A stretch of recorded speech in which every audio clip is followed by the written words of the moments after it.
सभी बच्चों को जय हिंद। मैं सुरेश सुके, व्याख्याता, शासकीय कन्या उच्चतर माध्यमिक विद्यालय सुकमा, जिला सुकमा, छत्तीसगढ़। बच्चों, आज हम कक्षा 12वीं विषय भूगोल वार्षिक परीक्षा के संभावित प्रश्नों का अभ्यास करेंगे। भाग 7, प्रश्न क्रमांक 17, देश के आर्थिक विकास में जनसंख्या वृद्धि के प्रभावों को लिखिए।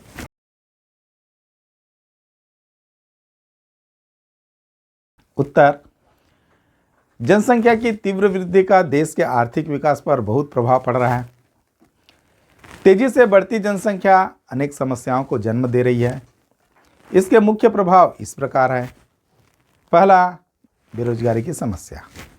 बढ़ती हुई आबादी को रोजगार देना संभव नहीं हो पा रहा है, जिससे आर्थिक, सामाजिक और राजनीतिक समस्याएं जन्म ले रही है। दूसरा, जीवन स्तर में गिरावट। सीमित संसाधन बढ़ती आबादी में इतने बढ़ जाते हैं कि पर्याप्त पूर्ति नहीं हो पाती, जीवन स्तर में गिरावट आ जाती है। तीसरा, शिक्षा और स्वास्थ्य। बढ़ती आबादी के लिए शिक्षा और स्वास्थ्य की पर्याप्त पूर्ति संभव नहीं हो पाती। चौथा, गंदगी का विकास। नगरों में अप्रत्याशित आबादी का विस्तार अनेक असुविधाओं को जन्म देता है। सघन बस्तियां, सीमित आवास के कारण गंदगी तेजी से बढ़ रही है। पांचवा, कृषि भूमि पर दबाव। प्रति व्यक्ति भूमि कम हो रही है, उत्पादन घट रहा है, आधुनिक कृषि यंत्रों का उपयोग नहीं कर पा रहे हैं, कृषि की उन्नति नहीं हो रही है, प्रति हेक्टेयर कम उत्पादन से गरीबी का जन्म हो रहा है। छठवां, संसाधनों का तीव्र दोहन। प्राकृतिक संसाधनों का उपयोग तेजी से बढ़ रहा है, लोग अधिक और संसाधन सीमित होते जा रहे हैं, इससे मकान, भोजन आदि समस्याएं बढ़ रही है। सातवां, प्रदूषण का खतरा। तीव्र जनसंख्या वृद्धि के कारण नगरों में जल, वायु, भूमि सभी प्रदूषित हो रहे हैं। इसका स्वास्थ्य पर बुरा प्रभाव पड़ रहा है। ध्वनि प्रदूषण भी तेजी से स्वास्थ्य को प्रभावित कर रहा है। आठवां, तीव्र जनसंख्या वृद्धि से राष्ट्रीय आय में कमी आ रही है, इससे विकास कार्यक्रम प्रभावित हो रहे हैं। प्रश्न क्रमांक 18, विश्व में लिंगानुपात महिलाओं के प्रतिकूल है, कारण बताइए। उत्तर, विश्व में लिंगानुपात महिलाओं के प्रतिकूल है। इसके कारण इस प्रकार है। कारण 1, शिशु मृत्यु दर में बालक मृत्यु दर की अपेक्षा बालिका की मृत्यु दर अधिक है। दूसरा, स्त्रियों में शिक्षा की कमी है। तीसरा, समाज में महिलाओं की दशा गौण है। चौथा, प्रसव काल में महिला मृत्यु दर की अधिकता होती है। पांचवा, महिलाओं के पालन पोषण में भेदभाव किया जाता है। छठवां, विकासशील देशों में स्त्रियों को दूसरे दर्जे का स्थान दिया जाता है। सातवां, समाज में लड़कों को प्राथमिकता मिलती है जबकि लड़कियों की उपेक्षा की जाती है। प्रश्न क्रमांक 19, निश्चयवाद, संभववाद और नव निश्चयवाद की संकल्पना को स्पष्ट कीजिए। उत्तर,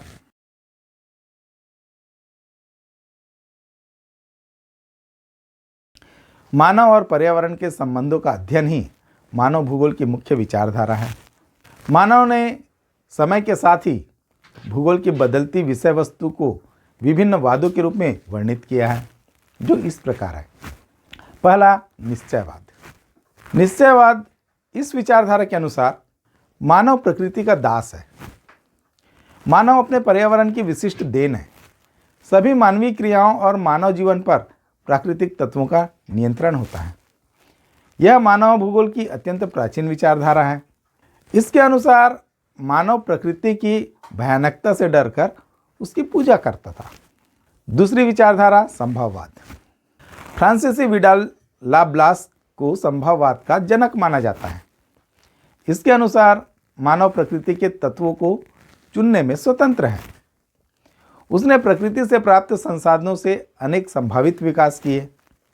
प्रकृति पर मानव प्रयासों की सफलता ही संभववाद है। तीसरी विचारधारा, नवनिश्चयवाद। नवनिश्चयवाद यह ग्रिफिथ टेलर की संकल्पना है। इसमें प्रकृति के मानवीकरण और मानव के प्रकृतिकरण की चर्चा ही मुख्य आधार है। प्रकृति मानव पर नियंत्रण नहीं अपितु प्रभाव डालती है। मानव भी अपने विकास से प्रकृति को प्रभावित करता है, जैसे भूमंडलीय ताप वृद्धि, हिमालयों का पीछे हटना, निम्नलिखित भूमि का विकास आदि। नवनिश्चयवाद इन्हीं संकल्पनाओं में संतुलन बनाने का प्रयास करता है। यह सर्वाधिक तर्कसंगत विचारधारा है। प्रश्न क्रमांक 20, पत्तन अंतर्राष्ट्रीय व्यापार का प्रवेश द्वार है, इस कथन को समझाइए। उत्तर,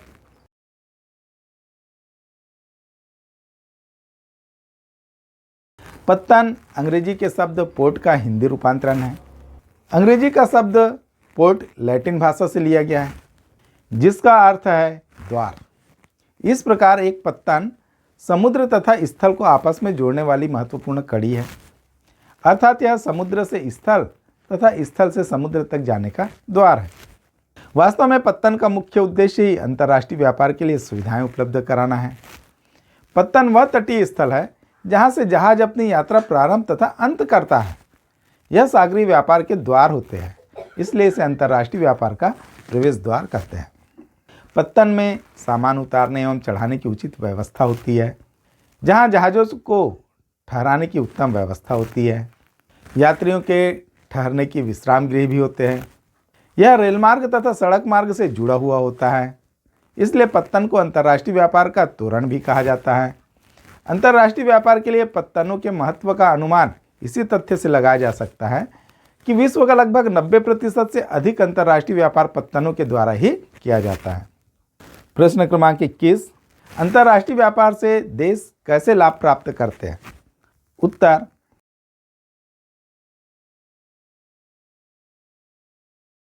सभी राष्ट्रों के हितों की दृष्टि से अंतर्राष्ट्रीय व्यापार बहुत महत्वपूर्ण है। अंतर्राष्ट्रीय व्यापार के लाभ इस प्रकार हैं। पहला, प्रादेशिक विशिष्टता। अंतर्राष्ट्रीय व्यापार से अलग अलग देशों को प्रादेशिक विशिष्टता प्राप्त होती है। प्रत्येक देश के लिए अपने विशिष्ट उत्पादन होते हैं। अंतर्राष्ट्रीय व्यापार से उन्हें बाजार मिलता है, उनकी पहचान बनती है, उनकी प्रादेशिक विशिष्टता से व्यापार बढ़ता है। लाभ 2, उत्पादन स्तर में वृद्धि। अंतर्राष्ट्रीय व्यापार के कारण प्रत्येक राष्ट्र के उत्पादन स्तर में वृद्धि होती है।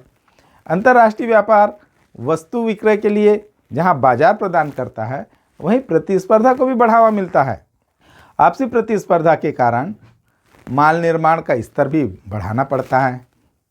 लाभ 3, रहन सहन के स्तर में वृद्धि। अंतर्राष्ट्रीय व्यापारी प्रतिस्पर्धा से सब माल सब जगह और हर समय पर मिलने लगा है। इससे लोगों की चाहत और मांग बढ़ रही है, नई नई चीज़ों की प्राप्ति हो रही है। इसके कारण रहन सहन के स्तर में वृद्धि होती जा रही है। लाभ 4, विश्वव्यापी उपलब्धता। अंतर्राष्ट्रीय व्यापार के कारण एक देश का उत्पादित माल विश्व के कई देशों में उपलब्ध हो जाता है। माल बनाने वाले कारीगर भी किसी भी स्थान पर अपनी सेवाएं दे सकते हैं। इस प्रकार माल, सेवा और उत्पादक कर्मचारी, इनका विश्वव्यापीकरण हो गया है। पांचवा, कीमतों और सेवा मूल्य में समानता। अंतर्राष्ट्रीय व्यापार के कारण उत्पादन में विशिष्टता होती है। एक फर्म का उत्पादन विभिन्न देशों में विक्रय के लिए जाता है। इससे मूल्यों में लगभग समानता बनी रहती है। उत्पादकों के वेतन में भी समानता बनी रहती है। प्रश्न क्रमांक 22, विश्व के राजनीतिक सीमाकार मानचित्र में दर्शाए गए बिंदुओं को पहचानिए तथा उनके नाम उत्तर पुस्तिका में लिखिए। पहला, ट्रांस साइबेरियन रेलमार्ग का प्रथम स्टेशन। दूसरा, ऑस्ट्रेलिया के घास का मैदान। तीसरा, दक्षिण अमेरिका का सबसे बड़ा क्षेत्रफल वाला देश। चौथा, जापान की राजधानी। पांचवा, उत्तरी अमेरिका का पर्वत श्रृंखला। उत्तर, पहला, ट्रांस साइबेरियन रेलमार्ग का प्रथम व अंतिम स्टेशन मॉस्को से व्लादिवोस्टॉक। दूसरा, ऑस्ट्रेलिया का घास का मैदान डाउन्स। तीसरा, दक्षिण अमेरिका का सबसे बड़ा क्षेत्रफल वाला देश ब्राज़ील। जापान की राजधानी टोक्यो। उत्तरी अमेरिका की पर्वत श्रृंखला रॉकी पर्वतमाला। प्रश्न क्रमांक 23, भारत के राजनीतिक सीमाकार मानचित्र में दिए गए संकेतों के साथ लेबल कीजिए। पहला, राजस्थान का प्रमुख तांबा उत्पादक क्षेत्र खेतड़ी। दूसरा, अरावली पर्वत। तीसरा, कृष्णा नदी। चौथा, शीतकालीन वर्षा क्षेत्र। पांचवा, भारत की राजधानी। उत्तर, भारत के सीमाकार राजनीतिक मानचित्र में दिए गए प्रमुख बिंदु: पहला, राजस्थान का प्रमुख तांबा उत्पादक क्षेत्र खेतड़ी। दूसरा अरावली पर्वत, तीसरा कृष्णा नदी, चौथा शीतकालीन वर्षा क्षेत्र, पांचवा भारत की राजधानी इस प्रकार है।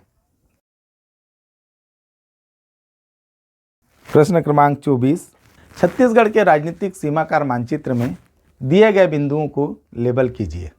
पहला छत्तीसगढ़ की ऊर्जाधानी, दूसरा छत्तीसगढ़ का शिमला, तीसरा छत्तीसगढ़ का प्रमुख शक्कर कारखाना, चौथा छत्तीसगढ़ का जूट कारखाना, पांचवा छत्तीसगढ़ की राजधानी।